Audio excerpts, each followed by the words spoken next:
రాష్ట్రంలో 2024 మార్చి నుంచి రిటైర్డ్ అయిన ఉపాధ్యాయులు తమకు రావాల్సిన రిటైర్మెంట్ బెనిఫిట్స్ కోసం ఎదురుచూస్తున్నారు. Gratuity, commutation, leave encashment, GPF వంటి కీలక ఆర్థిక ప్రయోజనాలు చెల్లించకుండా పెండింగ్లో పెట్టడం వారికి తీవ్ర ఆందోళన కలిగిస్తుంది. ఉద్యోగ జీవితమంతా క్రమశిక్షణతో విధులు నిర్వహించి ప్రభుత్వ పథకాలను క్షేత్రస్థాయిలో అమలు చేసిన ఉపాధ్యాయులు రిటైర్డ్ అయిన తర్వాత వారికి ఆర్థిక భద్రత కల్పించడం ప్రభుత్వాల కనీస బాధ్యత. కానీ ఆచరణలో అందుకు పూర్తి విరుద్ధంగా జరుగుతుంది. చేతిలో డబ్బులు లేక, అత్యవసర వైద్యం చేయించుకోలేక, దీర్ఘకాలిక వ్యాధులతో ఇప్పటికీ రాష్ట్రంలో 61 మంది పెన్షనర్లు మరణించారు. ఈ గణాంకాలు పరిపాలనా లోపాల తీవ్రతను ప్రతిబింబిస్తున్న విషాద సంఘటనలు. రాష్ట్రంలో పాలకులు మారిన పెన్షనర్ల పరిస్థితుల్లో మార్పు రాలేదు.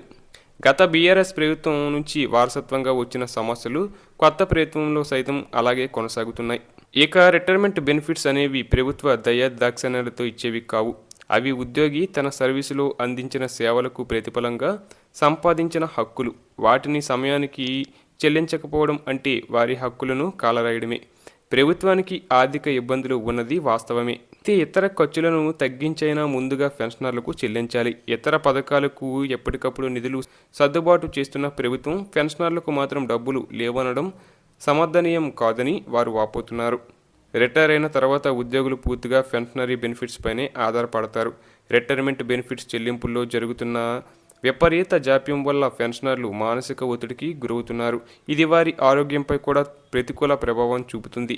అలాగే రాష్ట్రంలో 2024 మార్చి నుంచి రిటైర్డ్ అయిన ఉపాధ్యాయులకు చెల్లించాల్సిన రిటైర్మెంట్ బెనిఫిట్స్లలో ప్రధానంగా death come retirement, gratuity, commutation, leave encashment, GPF మొదలైనవి సుమారు 10,000 కోట్లకు పైగా బిల్లులు పెండింగ్లో ఉన్నాయి.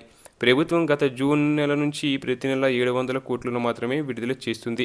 ప్రతి నెల వందలాది మంది ఉద్యోగులు రిటైర్డ్ అవుతున్నారు. 2024 నుంచి రిటైర్డ్ అయిన వారికి చెల్లించాల్సిన బెనిఫిట్స్తో పాటు రిటైర్మెంట్ జాబితాలో కొత్తగా చేరుతున్న వారికి చెల్లించాల్సిన మొత్తం కలిపి బకాయిలు భారీగా పెరిగిపోతున్నాయి. పైగా ప్రభుత్వం ప్రతి నెల విడుదల చేస్తున్న ఈ మొత్తం నుంచే సర్వీసులో ఉన్న ఉపాధ్యాయుల పెండింగ్ బిల్లులను సైతం క్లియర్ చేస్తున్నారు. దీనివల్ల పెన్షనర్లకు ఊరట దక్కడం లేదు. బెనిఫిట్స్ మంజూరులో విపరీత జాప్యం జరుగుతున్న కారణంగా అనేక మంది పెన్షనర్లు అప్పుల పాలవుతున్నారు. నెలకు 700 కోట్ల రూపాయల చొప్పున ఏడాదికి సుమారు 8,400 కోట్లు మాత్రమే విడుదల చేస్తే కొత్త పెన్షనర్లు చేరుతున్న నేపథ్యంలో ఆ నిధులు ఎలా సరిపోతాయి? నిధులను పెంచకపోతే పెండింగ్ బిల్లులు తగ్గే అవకాశమే లేదని, ప్రస్తుత పరిస్థితుల్లో నెలవారీ నిధులను కనీసం 15,000 కోట్లకు పెంచితేనే పెన్షనర్లకు ప్రయోజనం చేకూరుతుందని వారు ఆవేదన వ్యక్తం చేస్తున్నారు.